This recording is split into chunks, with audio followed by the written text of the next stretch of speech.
Ladies and gentlemen, I am proud to present you with a movie that represents a new epoch of filmmaking, a paradigm shift of epic proportions, a film that will be remembered up there with Birth of a Nation, with The Wizard of Oz, with The Jazz Singer, with James Cameron's Avatar, and Citizen Kane as a film that completely revolutionizes the industry and changes the way we think about movies.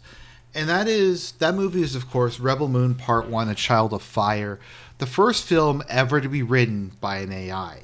Or should I say the first big budget movie ever to be written by an AI. And it is an interesting kind of idea that they came up with. I mean, ChatGPT is still relatively new. So the idea of spending like $170 million to make a big movie and split it in half and release it on Netflix and get an AI to write it is kind of an interesting business decision. I guess it's just the novelty factor they thought would carry it, that people would be interested in seeing like what an AI creates when it is given certain parameters. So the overall quality is bad. It's really bad. It's one of the worst movies with a budget I've ever seen. And I use the term with a budget as a qualifier because there's lots of like just random sci-fi movies like what they have on Mystery Science Theater 3000, like Manos, The Hands of Fate, or Terror from the Year 3000, or stuff like that.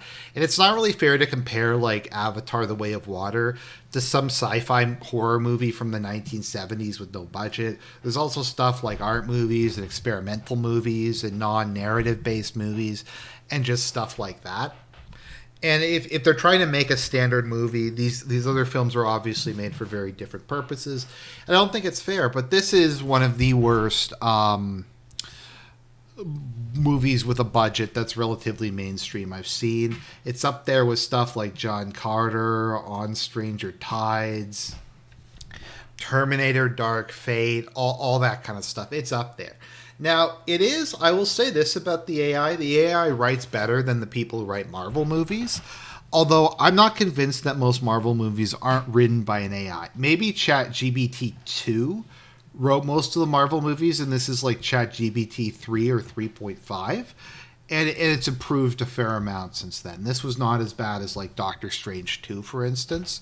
So, I mean, that's something that I can kind of give the AI a bit of credit for.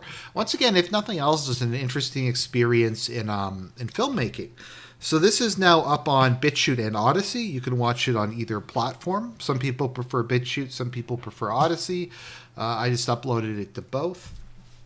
Now, I know some people will say, well, Argent, this wasn't written by an AI. You have no evidence of that. The proof is in the pudding. Where there's smoke, there's fire.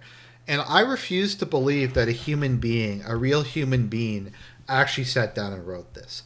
That, like, anyone thought people speak this way, that this just random amalgamation of stuff hastily thrown together in what they think was a narrative, like that someone thought that this was good, especially like a director like Zack Snyder, who actually has some decent movies under his belt, and the people who gave him money, that they all sat down and said, yeah, this is totally the type of movie that someone who's sentient would write, and it's totally not an AI. And there was a game I played, when I was going through this film, and that game was to try to guess what Zack Snyder put into ChatGPT in order to properly get the specific scene. Like, did he say robot, touching robot who bonds with girl, or need reason for conflict to start, or main character mysterious past, and it was generating that. I think whatever he did with the dialogue didn't really work particularly well, in my opinion, though. As a lot of it, and I mentioned this a lot in my analysis, is just them basically turning to the camera and soliloquizing, and like the dialogue often doesn't really seem to fit together. Like one sentence to the next doesn't really seem to be like related. They're just kind of jumping all over the place. So I yeah, it's bad. It's really bad, but you can watch it. Now, this is only the first like half hour to 40 minutes, plus me pausing a bunch to talk about it. I can maybe do the rest of the movie if people really, really want me to do. I really don't because I've seen this before, and it's like the rest of the film isn't as interesting. I can't believe I just said that. Isn't as interesting as like the first half hour. And I mean, there's cliches in that, but they're kind of more boring cliches rather than any kind of like meta plot cliches. But I guess I could do that if like I have really a lot of people just demand it after this. So enjoy the first AI generated film. It's an interesting experiment of nothing else.